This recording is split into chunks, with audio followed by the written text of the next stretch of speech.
the game begin. Green light, red light. Bienvenue une fois de plus dans notre nouvelle vidéo où on va vous présenter un programme qui effectue plusieurs sous-programmes. Dans notre programme, nous avons en choix 0 un programme qui calcule la moyenne de N étudiants et qui prend en compte les notes et le crédit de l'UE.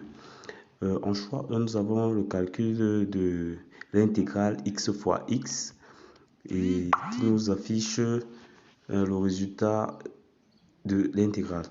En choix 2, nous avons le calcul de l'exponentielle de x plus y qui prend les valeurs x et y et renvoie le résultat. Au niveau du choix 3, nous avons la construction de l'histogramme à base d'un fichier Excel. Et au choix 4, nous avons l'extraction des éléments strictement inférieurs à 0,5 dans un tableau 100 x 100. En choix 5, nous avons l'affichage de 9 graphes des fonctions trigonométriques. Et enfin, si le choix est égal à Q, nous sortons de la boucle et le programme se termine. Bon, voici l'exemple du calcul de la moyenne d'un étudiant. Nous allons prendre un étudiant. Nous entrons le nom de l'étudiant. Nous allons prendre par exemple l'IRE. Après, on nous demande d'entrer le nombre de matières pour l'étudiant. Nous allons prendre pour notre exemple une seule unité. Nous allons entrer maintenant le nom de la matière. Nous allons écrire informatique. Informatique.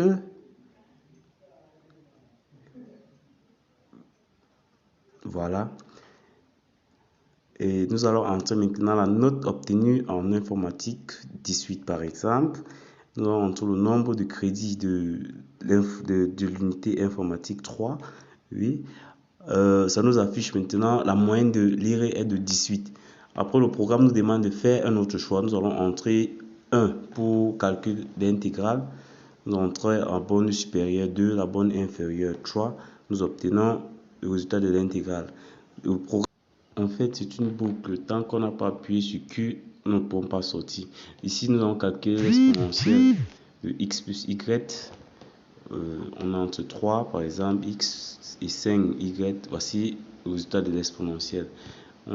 On a entre 3. Là, nous allons extraire les fichiers de 0,5 inférieur à 0,5 dans un fichier 1000 fois 100 fois 100 dans une matrice 100 fois 100.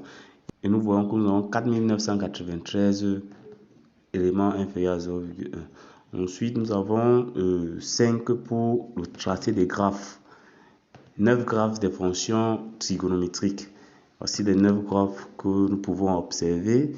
Nous avons la fonction sinus, cosinus, tangente, sinus hyperbolique, cosinus hyperbolique et plusieurs autres figures. Maintenant, pour pouvoir sortir, on appuie sur Q et nous sortons. Nous pouvons bien voir le message de fin. Merci d'avoir utilisé notre programme. Merci pour votre bien aimable attention et restez connectés, likez, partagez si vous voulez un contenu de ce genre et vous serez servi. Ciao, ciao.